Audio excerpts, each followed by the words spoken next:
Depois que o Sol se põe. Este é o título do livro de Daniel Suett, editado pela Cousa e Patois em 2019. Depois que o Sol se põe é o segundo romance de Daniel Suett, que é autor também de Os Dalmarco, editado pela Cousa em 2017. Este romance, Depois que o Sol se põe, foi publicado com recursos do Funcultura, do governo do Estado do Espírito Santo. Com um texto que se aproxima muito da prosa poética, Daniel constrói uma história bonita sobre o abandono e as reconfigurações sociais decorrentes daí. A trama se passa em um asilo para idosos e é narrada em primeira pessoa por um senhor que se aproxima do fim da vida e conta um pouco de sua história para o colega de quarto deste asilo. Todos ali estão em constante despedida e por isso eles não desejam vínculos com ninguém. Ao mesmo tempo, a solidão não deixa outra alternativa. As pessoas precisam se unir, precisam conversar, interagir. E daí, dessas interações, nascem naturalmente as amizades. Amizades que eles sabem que serão curtas, já que todos parecem condenados a morrer a qualquer momento. A preparação para a morte é um tema muito complexo e, na minha opinião, ele não poderia ser tratado de outra maneira que não fosse esta, por meio de um texto lírico, profundo em suas análises e, ao mesmo tempo, duro.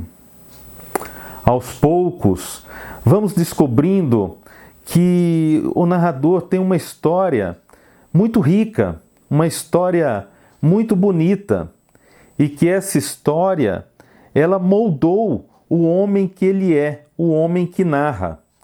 Assim, a pergunta talvez mais importante que a obra coloca é sobre o sentido de continuar vivendo, o sentido dessa persistência, desse apego, mesmo quando não se encontra razão para continuar vivendo em nada há muito tempo. A questão da memória também é tratada com profundidade neste livro, por meio de um personagem que vai morar no asilo. E esse personagem, ele perdeu toda a memória após uma tentativa de suicídio. Mas a memória afetiva, ele aparentemente não esqueceu. Ele ainda sabe o lugar dele no mundo e sabe sobre todos os sentimentos, mesmo aqueles de que teoricamente não poderia se lembrar mais. O que se coloca é a questão do amor, do afeto, dos relacionamentos. E tudo isso é maior que o próprio homem, pois tudo isso constitui a natureza do homem. E é sobre a natureza humana, em seu grau mais puro, mais latente. E uma narrativa em primeira pessoa é a mais adequada, porque soa como uma confissão, ou pelo menos como uma reflexão. Neste asilo, intitulado ironicamente Recanto dos Deuses, transitam sabedorias, biografias que parecem que foram descartadas pelo mundo. O mundo que é dos jovens, daqueles que ainda têm a força para vender a máquina do capitalismo. Os velhos não têm mais. Os velhos estão sucateados ali, apenas esperando a morte. Paradoxalmente, para o próprio asilo, eles são importantes, porque eles que pagam o funcionamento do local, eles que sustentam o asilo. Mas a engrenagem se movimenta.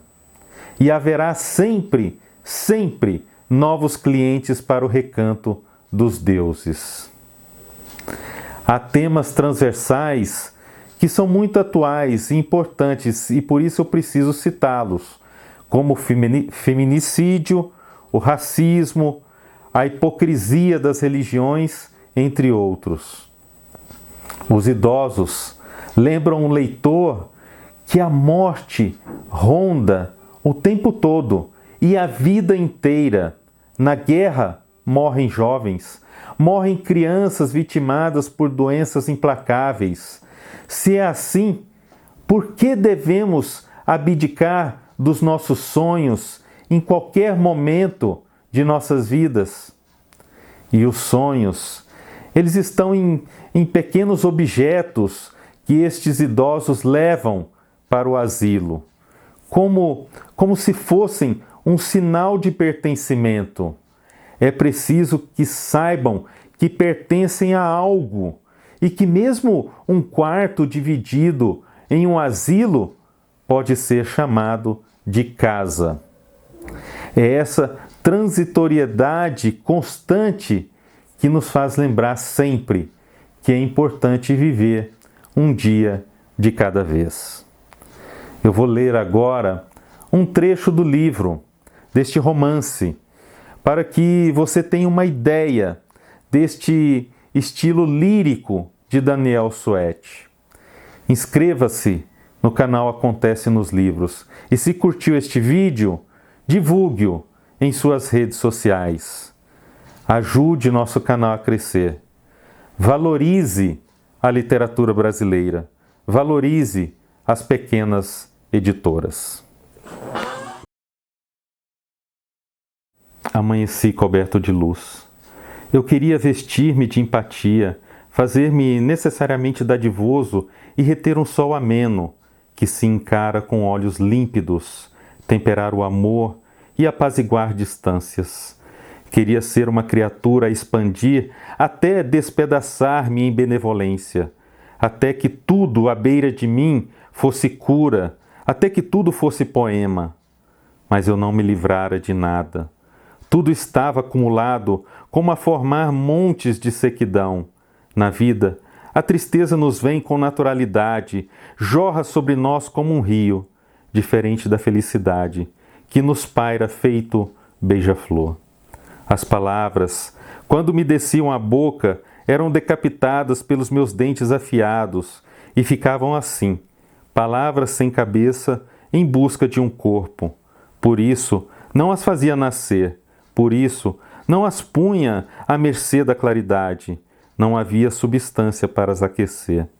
As palavras desnudavam-se para que eu lhes entrasse.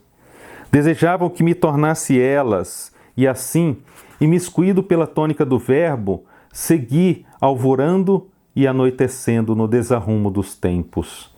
Por longos dias, antes mesmo de minha chegada no recanto dos deuses, eu fraquejava quando da partida do sol. Depois que o sol se põe, as coisas, todas elas, se escondem na noite.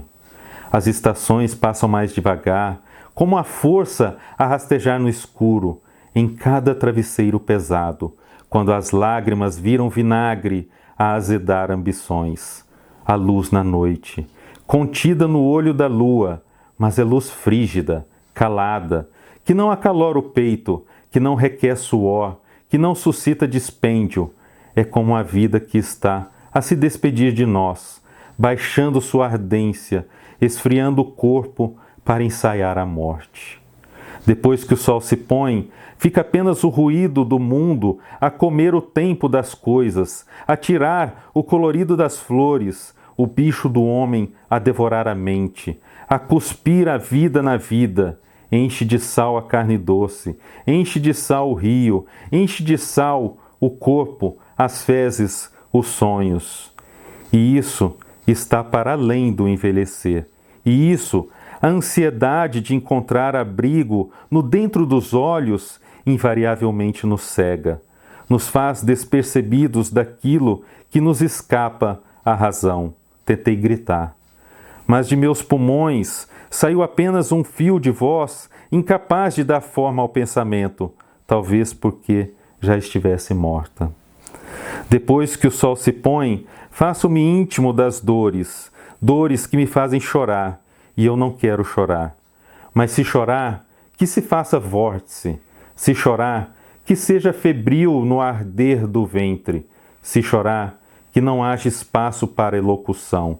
Se chorar, que expulse o que nos vai dentro. Triste é quando o corpo só chora.